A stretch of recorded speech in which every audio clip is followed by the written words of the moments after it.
Hi, I'm Jules from Pioneer Playbook. I'm really lucky in that the work I do can be done remotely, and that means I can do it from anywhere in the world.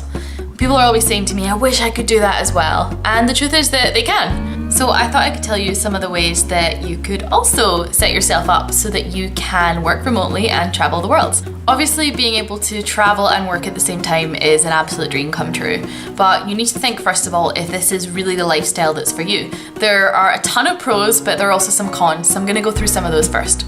The pros, obviously, being able to travel. Not being tied to one single location is a huge appeal for a lot of people. You have a better work-life balance. If you're not kind of stuck in the same place doing the same daily grind every day, there's definitely more balance there. You meet incredible people. This is the case for all kinds of traveling, and working and traveling is no exception. And lastly, it's very freeing. Once you unlock that part of your mind that says you have to live your life a certain way, and you kind of realize that, oh no, I can live and work anywhere I want to. It's very liberating. It opens up the world to you in a completely different way.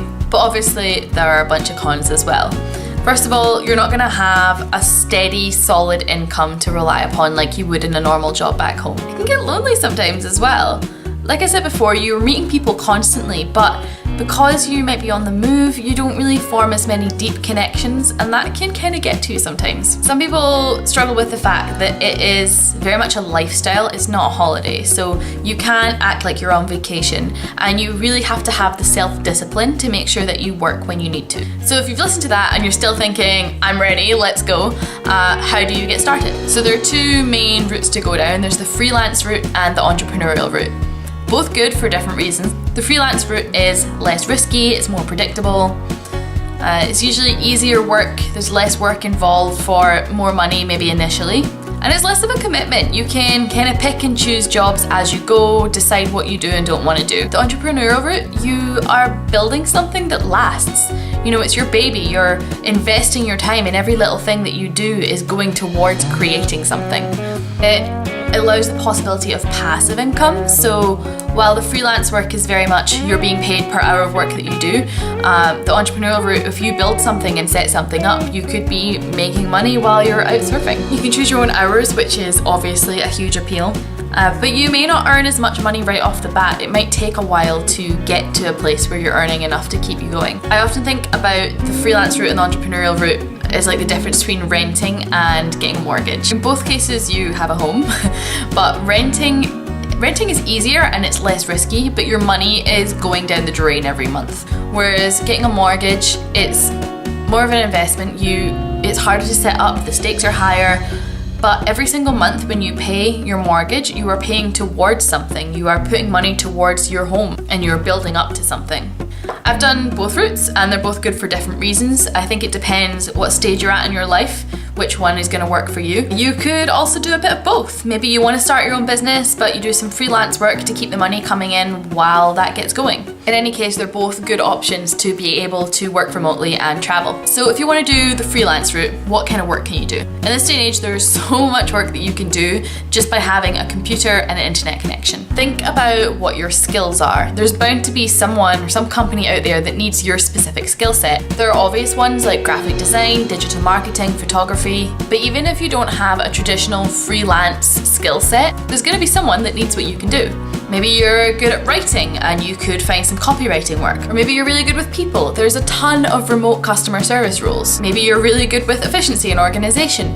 Be a virtual assistant. There's literally so many possibilities, and whatever your skills are, there's bound to be someone on the internet that needs them. So it's one thing saying that there is this work, but how do you find it? Remote work is actually becoming a lot more common, so you start to see some of the traditional job sites listing remote opportunities. So have a look on there. If there's a particular industry or a particular company that you'd be interested in working for, do some digging, because there's a good chance that one of the companies in the industry will be taking on remote workers. Companies are definitely starting to see the benefit now of having remote workers on board, so make sure you have a look. But there are also a lot of sites that are specifically there to match up companies with freelance workers. You'll go onto one of these sites and there'll be listings from the companies of what they're looking for, the jobs that they need, their budget, and you'll see listings from the freelancers of what their skill sets are, what they can do, what their pricing is.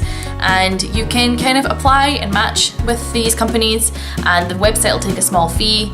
but it's great. It's a great source for getting freelance work. It's also really good for being able to pick and choose jobs around what your plans and what your travels are. So you might find something that is a quick one-off 2-day job, or you might find something that's ongoing. Maybe it's a few hours a week for 3 months. There's a whole range of different kinds of jobs on there that can fit around what your travel plans are. Some examples of the websites for this stuff that I have used are Upwork, AngelList, Fiverr, and People Per Hour. The entrepreneurial route, obviously I'm slightly biased, but I think this is the best route to go down. In my opinion, it has a lot more perks, but it's also a lot harder work. Maybe you're a blogger, or you have an online shop, or you're a consultant, or if you already have a business, it's a great opportunity to take that business online and be able to do it remotely from anywhere. One of the biggest perks of working for yourself is that you can make that decision. However, I would not recommend starting a business just for the sake of being able to travel. Starting a business is not an easy thing to do. It is a lot of hard work, a lot of late nights, a lot of blood, sweat and tears, and you really have to love what you're doing in order to make it work and make it profitable. If you do decide to go down this route, we have a ton of articles and tools and information on our website, pioneerplaybook.com, that will help you make that leap and to get started and to get going with your business. Whatever way you do it, working and traveling is an incredible and liberating experience. And whether you go for a month, a year, or 10 years, I guarantee you will not regret giving it a go. I hope this has been helpful, and I really, really hope that you take the leap and give working remotely a go. If you do decide to go for it, let me know. If you have any questions at all about working remotely and traveling, just pop them in the comments. And if you enjoyed this video, please give it a like and remember to subscribe, because we will be doing a ton more videos just like this really soon. Happy traveling!